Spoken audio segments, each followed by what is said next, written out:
प्रशासन के लोगों से कहना चाहता हूं कि आप लोगों ने आपसे एसपी साहब से कि वो भी यहाँ आए और कम से कम देखे वास्तव में कि इस दलित परिवार की क्या दुर्दशा है। साथियों, कंटिन्यू भोपाल में भी अस्पताल में इनके ऊपर दबाव बनाया जा रहा था कि अरे हम आपकी सारी मदद करेंगे, पूरा प्रलोभन दिया जा रहा था। आज उनकी बेटी किस दुर्दशा में यहाँ पर बैठी है। यहाँ की जगह हमें कोई राजनीति करने के लिए बुलाने का हमारा उद्देश्य नहीं है, लेकिन यही प्रशासन के लोग जो झूठे बयानबाजी कर रहे हैं कि वो तो सही है और उनको तो कुछ नहीं लगी है, और प्रशासन को अवगत कराएं जो घटना घटित हुई। कब तक इनको इग्नोर करोगे आप? इसलिए आपको जिलाधीश महोदय कहते हैं, कलेक्टर साहब, आपसे इस गरीब गुरबी जनता की बहुत उम्मीद है, आप न्याय करेंगे। हम ये नहीं कह रहे हैं कि आप गलत, सुरक्षा दी जाए, उसके बावजूद भी उनके ऊपर इतना खतरनाक प्राण घातक। मैं आपको विश्वास दिलाता हूं कि हमारी समाज के साथ अन्याय नहीं होगा और ना ही मैं होने दूंगा।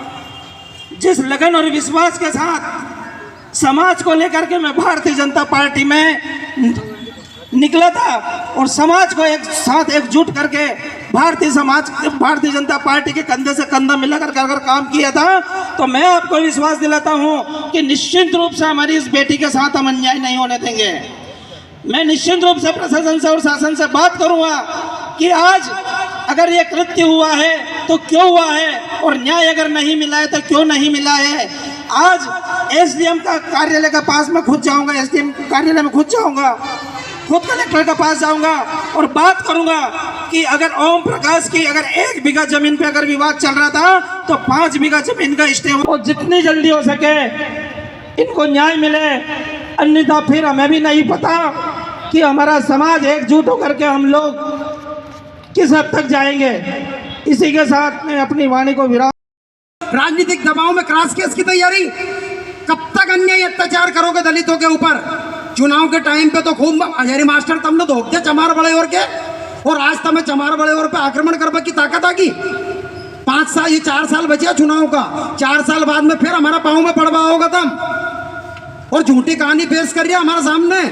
अरे मेरा इसमें कोई रोल नहीं है, मैं तो तुम्हारे साथ हूँ। हमारे समाज के लोगों को झूठा आश्वासन फोन पे दे रहे हजारी मास्टर। मैं खुले मंच से चेतावनी दे रहा हूँ हजारी मास्टर को, क्या सुधर जा। 80 साल की उम्र तो होगी तुम्हारी, तुम्हें बूढ़ापा में भी शर्म नहीं आ रही, और गरीब गुरुबों पर अत्याचार करता, गलत लोगों का साथ दे रहा हो। अगर हमारे लोग गलत हो तो हमारे लोगों का साथ मत दो, लेकिन तुम्हारे व्यक्ति गलत होने के बाद में भी तुम कि हम हिंदू भाई, तो मैं पूछना चाहता हूं क्षेत्रीय विधायक से, मैं पूछना चाहता हूं भारतीय जनता पार्टी के मुख्यमंत्री मोहन यादव है कि क्या दलित हिंदू नहीं है? क्या दलित सिर्फ मार खाने के लिए है? क्या दलितों को सिर्फ शोषण करने के लिए इस्तेमाल करते हो?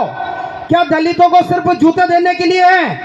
इस प्रकार से दलितों का रात दिन शोषण हो रहा है। एक जगह नहीं, पूरे प्रदेश में नंबर 1 है, पूरे देश में मध्य प्रदेश। इस प्रकार से दलितों के साथ अन्याय अत्याचार हो रहा है, उसका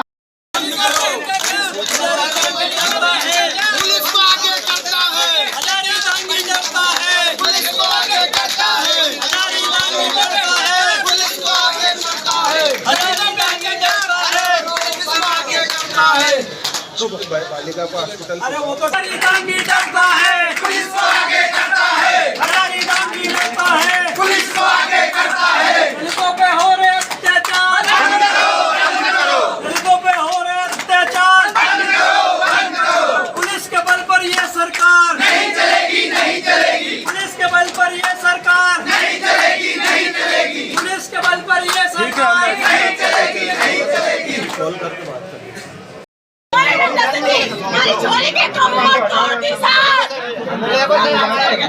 अरे इनको हटा लो यहाँ से, इसको गाड़ी में सुला दो।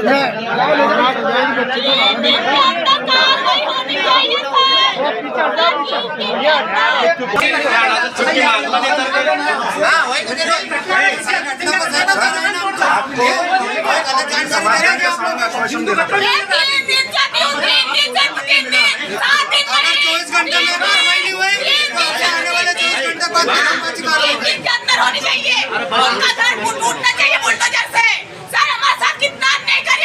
कोई हाथ नहीं लगा। मरी गई हो तो क्या है उसको तो ऐसा मारा कि जान से मार दिया। वंचित रहेगी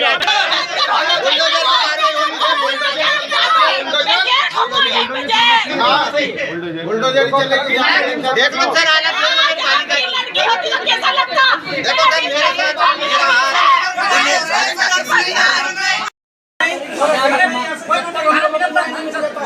प्रशासन नहीं चाहिए, चाहे ये गर्दनें कट जाए, चाहे प्रशासन हमें जेल। जिला प्रशासन मुर्दाबाद, जिला प्रशासन मुर्दाबाद, जिला प्रशासन मुर्दाबाद। पुलिस कदम पे ये सरकार, पुलिस कदम पर ये सरकार।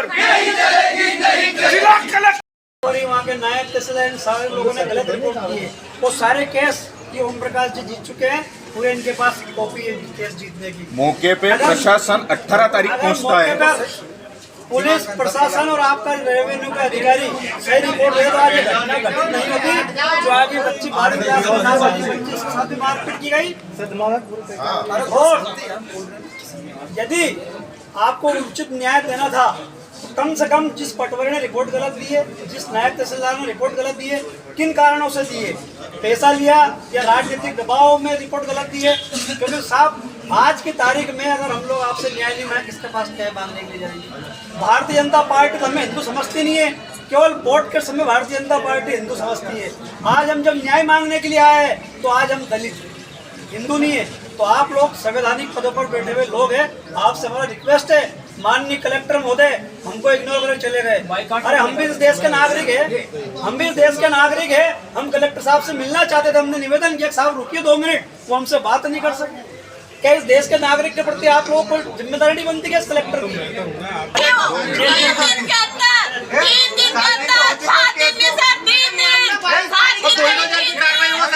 आत्महत्या करेंगे, पूरा परिवार आत्महत्या करेंगे, जिसका जवाबदार प्रशासन होगा। यही घटना अगर यही घटना अन्य धर्म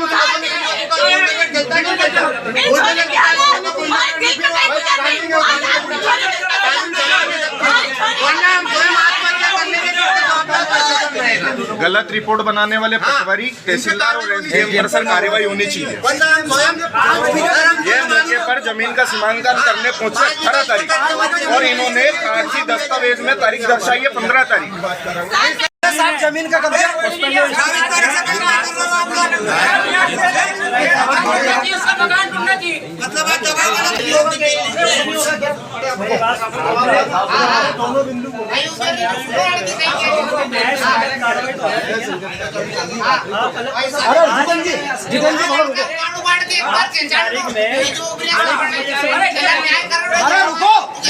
आपके कलेक्टर महोदय हमको देख नहीं रहे, हम भी तो इंसान है।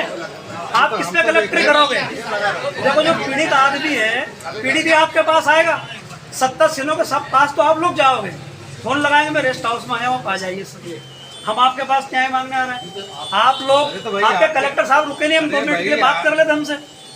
हाँ तो साहब ने उससे बात कर लिया एसपी साहब से। सर आज अरेस्ट कर 2 मिनट नहीं निकाल सके साहब हमें लिए। 1 बीघा जमीन का विवाद था तो 1 पे तो आप स्टे दो ना, आपने 5 बीघा जमीन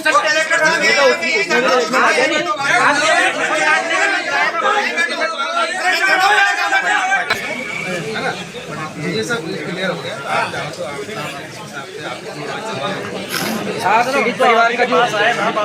जिसमें इनको गंभीर चोटें आई है। पुलिस प्रशासन आरोपियों का संरक्षण कर रही है। इन्होंने तुरंत एफआईआर नहीं करी थी आरोपियों पर, जब दबाव बना सामाजिक लोगों का उसके बाद इन्होंने एफआईआर करी है और कुछ लोगों को गिरफ्तार किया, जबकि कुछ लोगों को पुलिस प्रशासन ही संरक्षण दे रहा है। अभी हम कलेक्ट्रेट आए थे, यहाँ से हमें पुलिस प्रशासन और जिला प्रशासन दोनों से जो है आश्वासन मिला है कि जल्दी आरोपियों की गिरफ्तारी होगी और उनकी ज़मीन का सीमांकन करके उनकी ज़मीन आरोपियों से मुक्त करा दी जाएगी। इसमें तहसीलदार और एसडीएम ने क्या किया है? तहसीलदार और एसडीएम ने 1 बीघा ज़मीन जो थी विवादित थी, उन्होंने 5 बीघा ज़मीन पे जो है स्टे लगा दिया था। तो जो हमारे भाई हैं उनकी सारी ज़मीन प्रशासन ने स्टे कर दी और वो खेती किसानी कर ही उनका जीवन बसर कर रहा था। आज उनके पास कुछ भी नहीं बचा है, सारी ज़मीन उनकी स्टे कर दी गई है। और जो है पटवारी तहसीलदार और एसडीएम ने मिलकर 18 तारीख के रोज जमीन का सीमांकन किया था और कागजी दस्तावेज में उन्होंने 15 तारीख दर्शा रखी है।